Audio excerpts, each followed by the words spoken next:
I don't know if I could show this, Phil. John Perkins. Can y'all put John Perkins on the film? You ever heard of John Perkins? No, Economic man, Phil? no. Okay.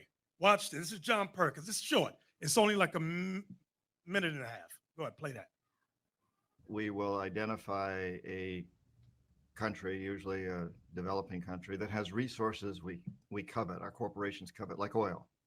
And then we arrange a huge loan to that country from the World Bank or one of its sister organizations. Now, most everybody in our country believes that that loan is going to help poor people. It isn't. Most of the money never goes to the country. In fact, it goes to our own corporations. It goes to the Bechtels and the Halliburtons and the ones we all hear about, usually led by engineering firms, but a lot of other companies are brought in. And they make fortunes off building big infrastructure projects in that country. Power plants, industrial parks, ports, those types of things. The country's left holding this huge debt that it can't possibly pay.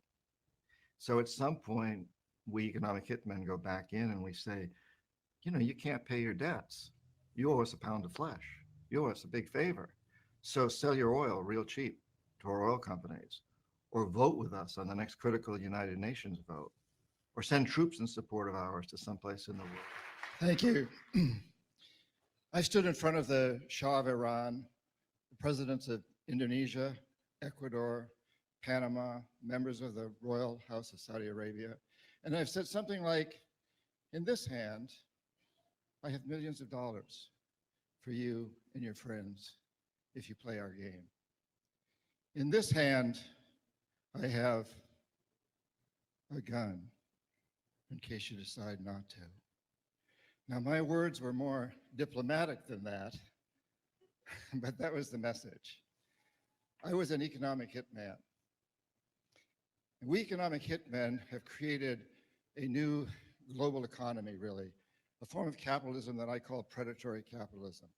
The US government was deeply involved in the overthrow or assassination of Prime Minister Mossadegh of Iran, President Allende of Chile, Arbenz of Guatemala, Diem of Vietnam, Lumumba of the Congo. And speaking of Allende of Chile, he was replaced by the terribly brutal dictator, General Pinochet. I wanted you to see, Phil, that he admitted that America was implicit in the assassination of Patrice Lumumba of the Congo. Now, when you watch the film, the documentary, they make it seem like it was the Netherlands involved in his assassination.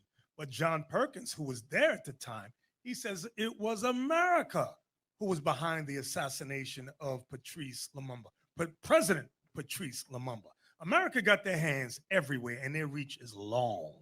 That's what I need everyone to understand.